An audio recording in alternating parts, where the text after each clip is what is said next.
the 30th of June, 1901, Volume 4, Signs to Know Whether the Soul Possesses Grace. As I was in my usual state, my most sweet Jesus made himself seen for a short time, all transfused in me. And he told me, "My daughter, do you want to know what the signs are to know whether the soul possesses my grace?" And I, "Lord, as your most holy goodness pleases." So he answered, "The first sign to see whether the soul possesses my grace is that in anything that belongs to God, which she may hear or see externally, she feels a sweetness, a gentleness fully divine in her interior, which is not comparable to anything human and terrestrial. It happens as to that mother who recognizes the fruit of her womb in the person of a son, even from his breath, from his voice, and she delights with joy. Or as to two intimate female friends who, in conversing together, manifest the same sentiments, inclinations, joys, afflictions to each other, and since each one finds her own things engraved in the other, they feel such pleasure in them, such joy, and take them to heart so much that they cannot detach themselves. In the same way, the interior grace which resides in the soul, on seeing externally the fruit of her very womb, that is, on recognizing herself in those things which form her very essence, corresponds with them and makes the soul experience such joy and sweetness that one is unable to express it. The second sign is that the speaking of the soul who possesses grace is peaceful and has the virtue of casting peace into others. So much so that the same things said by one who does not possess grace make no impression and bring no peace, while if they are said by one who possesses grace, they operate in a marvellous way and bring peace back to the hearts. Moreover, my daughter, grace strips the soul of everything and makes of her humanity a veil with which to remain covered, in such a way that, as the veil is torn, one finds paradise in the soul who possesses her. So it is no wonder that true humility, obedience, and the like are found in that soul, because there is nothing left of her but a simple veil, and one can see with clarity how it is all grace that acts within her, that keeps all virtues in order for her, and makes her remain in continuous attitude toward God. End of the reading. The 30th of June, 1903, Volume 5.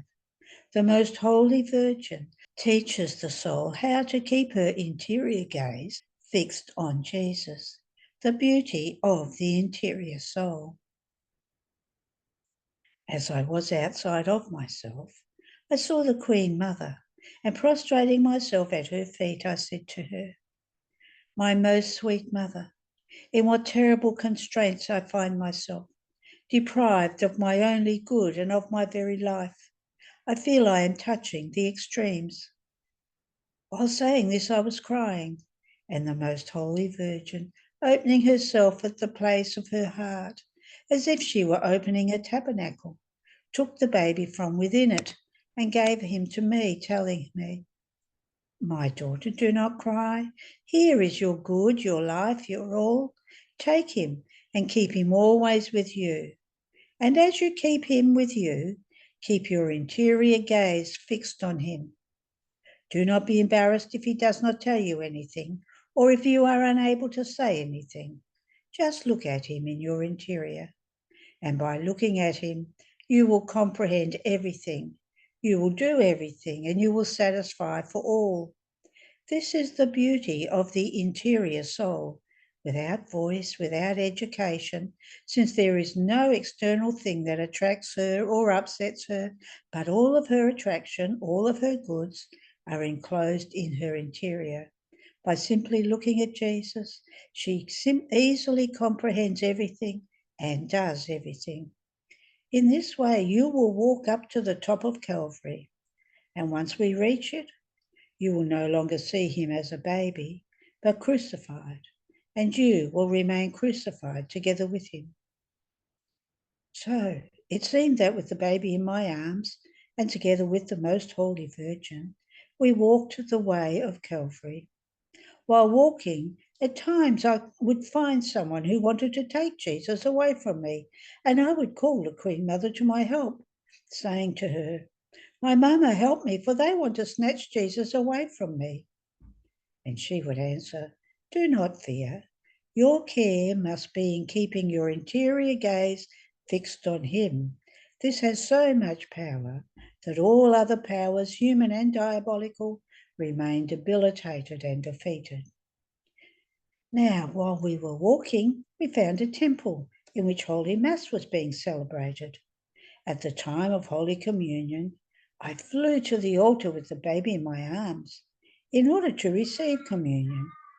But what was not my surprise when, as soon as Jesus Christ entered into me, he disappeared from my arms. Then, after a little while, I found myself inside myself. End of the reading. The 30th of June, 1908, Volume 8. The True Spirit of Charity in the Rich and in Priests. Continuing in my usual state, full of bitternesses and privations, after much hardship, I seem to see peoples in the act of rebelling and of intensifying the brawl against the rich.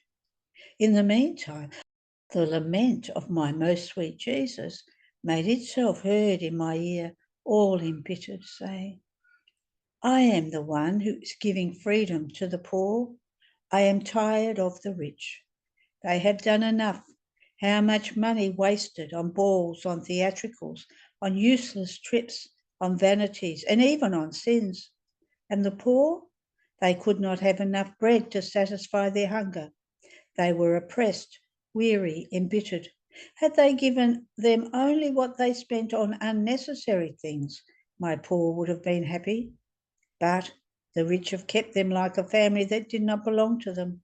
Even more, they have despised them, keeping comforts and amusements for themselves as things befitting their condition, and leaving the poor in misery as something befitting their condition."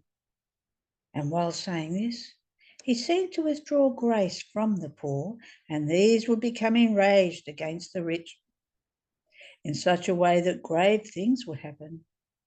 On seeing this, I said, "My dear life and my all good, it is true that there are some bad rich people, but there are also some good ones, like the many devout ladies who give alms to the churches, and your priests who do so much good to all. Ah, my daughter, keep quiet and don't touch this key, so very sorrowful for me. I could say that I do not recognise these devout ladies. They give alms where they want, to obtain their intent, to hold people at their service. They spend even thousands of lira for those who sympathise with them. But then, where it is necessary, they do not deign to give a cent. Could I say that they do it for me? Could I recognise these actions of theirs? You yourself can recognise whether they did it for me from these signs. If they are ready for any bare necessity, if they do not differentiate by giving much where it is not so necessary and refusing to give little where it is necessary, one can well say that there is no spirit of true charity or upright operating. So my poor are put into oblivion also by these devout ladies. And the priests? Ah, my daughter, that is even worse. They do good to all. You deceive yourself. They do good to the rich. They have time for the rich. By them also the poor are almost excluded. For the poor they have no time. For the poor they have not a word of comfort or help to help tell them. They send them away, reaching the point of pretending they are ill. I could say that if the poor had moved away from the sacraments, the priests have contributed to this, because they have always taken their time to confess them. and the poor grew tired, no longer came back. But then, if a rich person would show up, it is all the opposite. They would not hesitate one instant. Time, words, comforts, help. They would find anything for the rich. Could I say that the priests have a spirit of true charity if they reach the point of picking the ones to whom they should listen? And what about the others? They either send them somewhere else or oppress them so much that if my grace did not help the poor in a special way, the poor would have been banished from my church. True charity and upright spirit, only rarely do some priests have them. But as for the rest, I could say that these have departed from the earth. I remain embittered more than ever, imploring mercy. End of the reading. The 30th of June, 1931, volume 29, how the greatest grace that God gave to man in creation was for him to be able to do his acts in the divine will. How this kingdom exists and lived humanities have possessed it.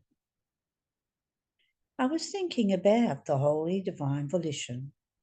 How can its kingdom ever come upon earth? Given the tempestuous times that threaten storms and the sad conditions of the human generations, it seems impossible. And it seems to me that the indifference and lack of disposition of those who at least are said to be good increase the impossibility, for they have no interest in making known a will so holy, and his will that wants to give the great grace of wanting to reign in the midst of creatures. How can a good ever have life if it is not known? But while I was thinking of this, my lovable Jesus, surprising me, told me, my daughter, what is impossible in the human views, everything, is possible to God. You must know that the greatest grace that we gave to man in his creation was that he could enter into our divine will, to be able to emit his human acts. And since the human will was little and the divine great, it therefore had the virtue of absorbing the little into the great and of changing the human into divine will. So at the beginning of his creation, Adam entered into the order of our divine will, and in it he did many of his acts. And while by withdrawing from our divine will he went out from inside of it, his human acts operated in our will remained as pledge and right for man and as beginning and foundation of a divine kingdom that he acquired. In the divine will, whatever is done in it is indelible. God himself cannot delete a single act done by the creature in the supreme fiat. Now, since Adam was the first man to be created, it came as a consequence that he being as though the root, the trunk of all the human generations, they would inherit, almost like branches, what the root and the trunk of the trees of man possessed.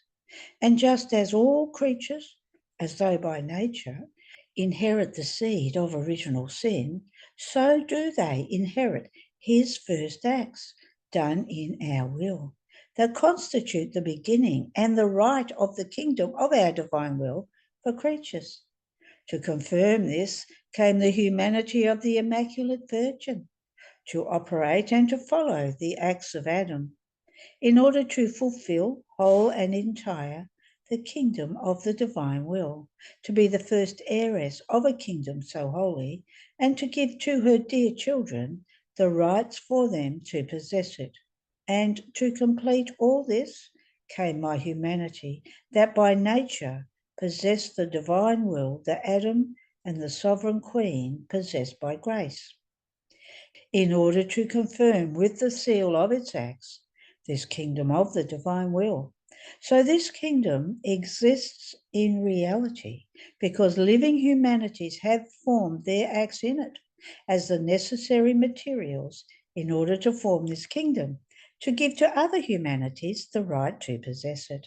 And in order to further confirm it, I taught thee our Father, so that with prayer they might dispose themselves and acquire the rights to receive it, and God might feel as though the duty to give it.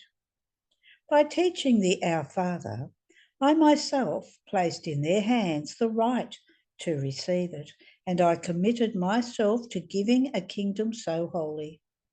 And every time the creature recites the Our Father, she acquires a sort of right to enter into this kingdom. First, because it is the prayer taught by me that contains the value of my prayer. Second, because the love of our divinity towards a creature is so great that we pay attention to everything, we notice everything, even the littlest acts, the holy desires, the little prayers, to requite them with great graces. We can say that they are pretexts, occasions that we keep looking for to say to her, you have done this and we give you this. You have done the little and we give you the great. Therefore the kingdom exists. And if I have spoken to you so much about my divine will, those have been nothing other than the preparations of many centuries of my church, the prayers, the sacrifices, and the continuous recitation of the Our Father that have inclined our goodness to choose a creature in order to manifest to her the many knowledges of our will, its great prodigies. In this way I bound my will to the creatures, giving them new pledges of its kingdom. And as you listened and tried to model yourself after my teachings that I gave you, so I formed new bonds to bind the creatures in my will. You must know that I am the God of all, and when I do a good, I never do it isolated. I do it for all, unless someone who does not want to take, does not take. And when a creature corresponds to me, I look at her not as one alone, but as belonging to the whole human family. And therefore the good of one is communicated to the others. Now, if the kingdom exists, lived humanities have possessed it and lived life in it. My will wants to reign in the midst of creatures. My very knowledges say it in clear notes. How then can you think that it is impossible for this kingdom to come? To me, everything is possible.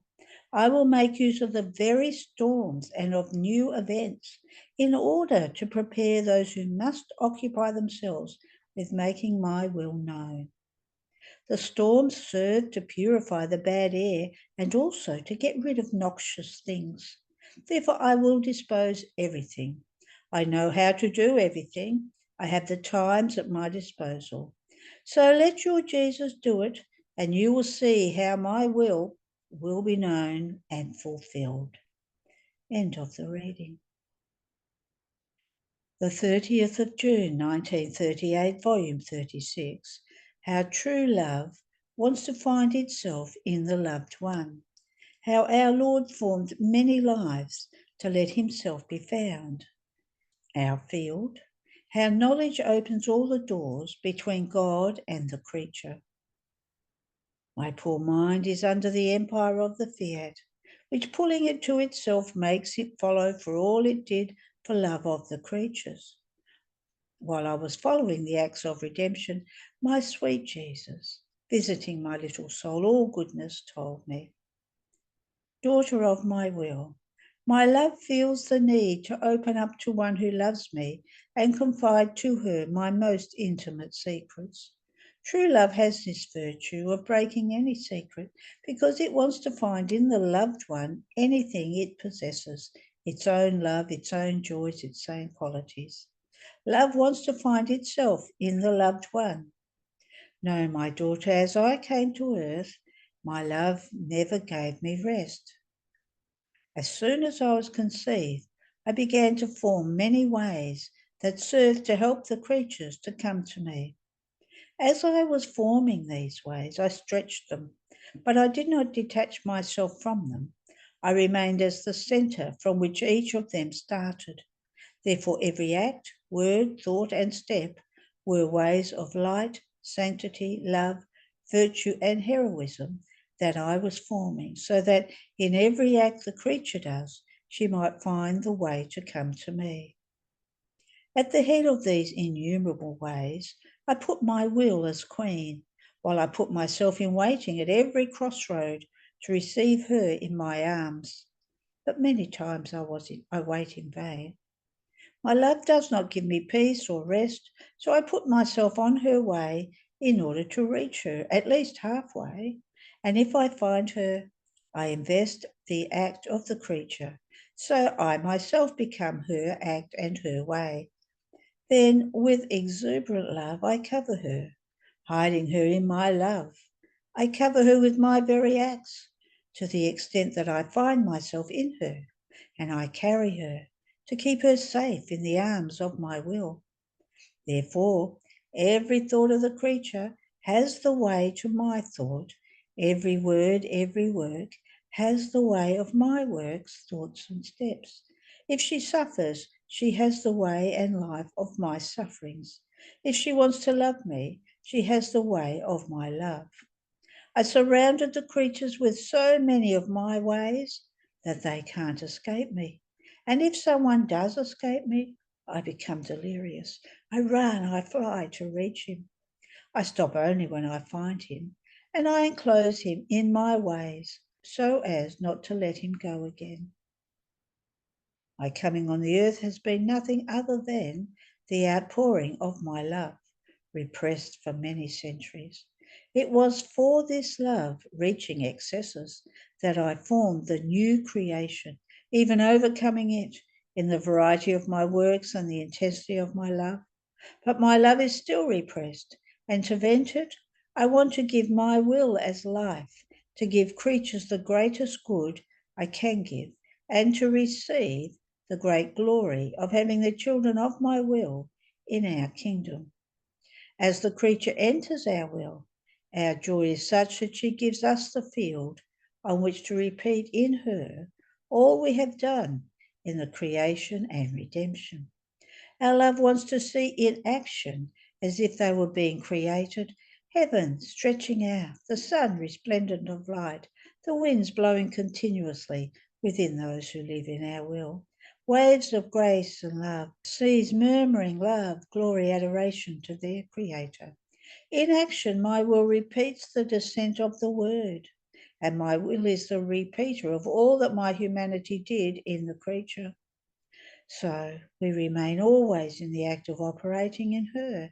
We never stop, because nothing can possibly be missing in the one living in our will.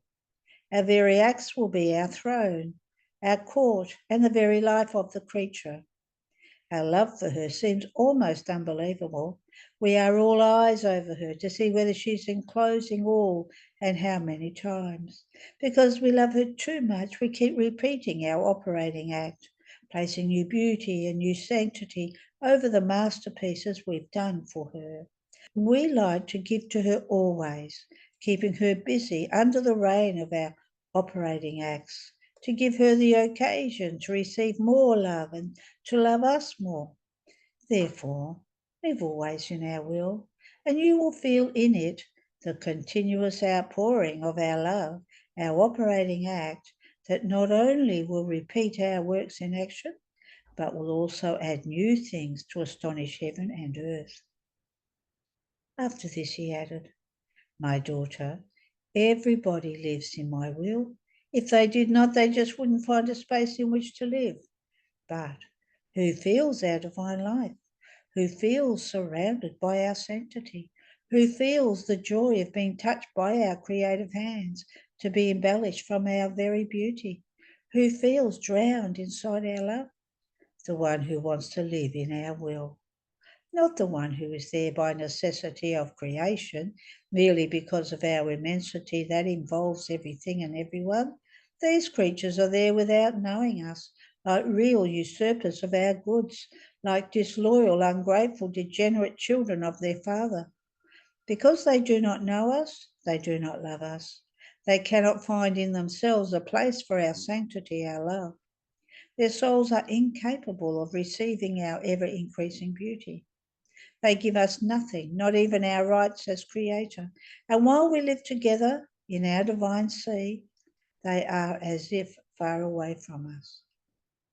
By not knowing us, they build the bars, they shut the doors.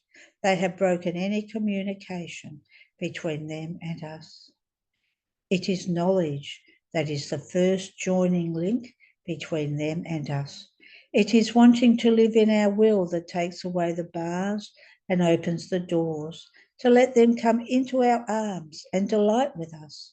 It is loving us that makes us pour rivers of our love and graces to the point of covering them with our divine qualities. Without the knowledge, we cannot give anything, neither can they receive. One who lives in our will instead knows us. As she enters it, she gives her kiss to her daddy. She hugs us and surrounds us with her little love. So we give her our seas of love, and she exchanges her kisses with all heaven. We can say that the celebrations are open between us, between heaven and earth. We ourselves call her blessed, and we tell her, you are the most happy and fortunate creature, because you live in our love, covered by our arms and under the reign of our graces. End of the reading. There are no more readings today. There are no more readings this month. Finished another month together. See you tomorrow.